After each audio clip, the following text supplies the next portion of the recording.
Happy Pongal, everybody. Makar Sankranti, also known as Pongal, is an important festival celebrated all over India. What is the significance of this day? And why is this day celebrated across India under different names? Let's start by understanding the science behind this festival. I'm sure you're familiar with the zodiac signs, which are 12 in number. In India, we call this zodiac sign Rasi or Rashi. In early days, people used Rasi to track seasons and time when there were no standard calendars.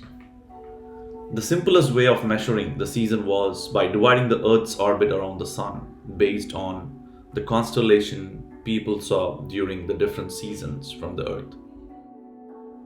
The people were able to see 12 different unique constellations during various seasons. Imagine this Earth orbit around the Sun.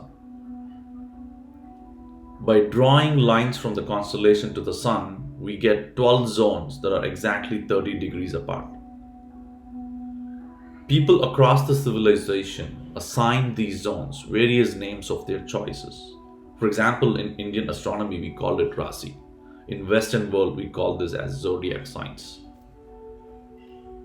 Coming to the significance of Makar Sankranti, on Jan 14th or 15th, the sun moves northward in its orbit and enters the Makara Rasi zone, and hence this festival is referred to as Makar Sankranti. Starting this day, sun starts moving north. This northward movement of the sun is called Uttarayan in Sanskrit.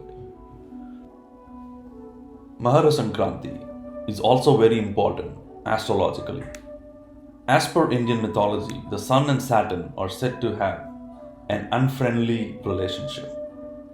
However, on this day, sun enters Saturn's house and stays with his sun for a month, thus signifying the importance of relationship.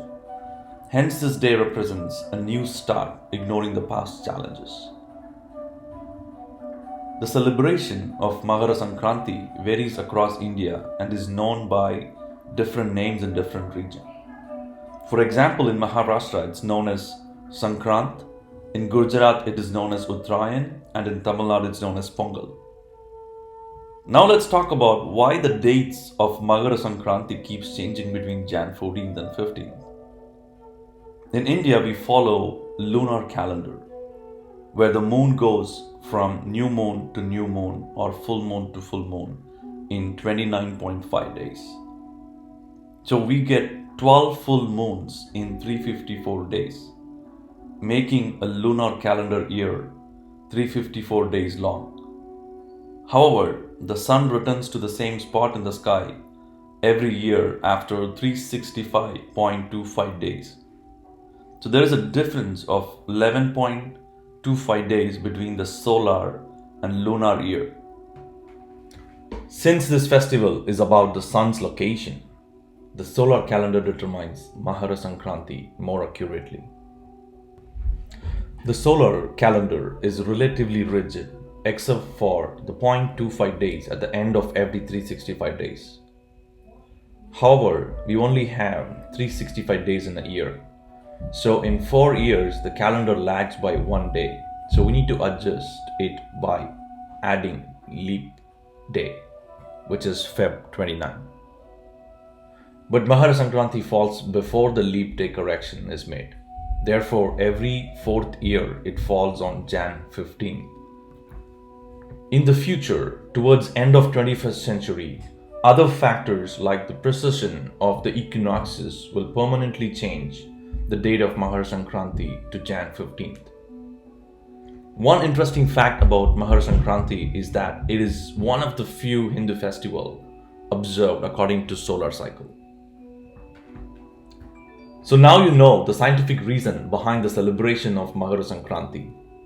The festival is not just about celebrating the sun's movement, but also about new beginning, relationship, and unity. People across India celebrate this festival with great enthusiasm and joy, making it one of the most widely celebrated festivals in the country. From flying kites to preparing traditional sweets, there are various rituals and customs that are followed during this festival. So let's all come together and celebrate this festival with happiness and positivity. I hope you enjoyed this video. Thank you. Happy Pongal.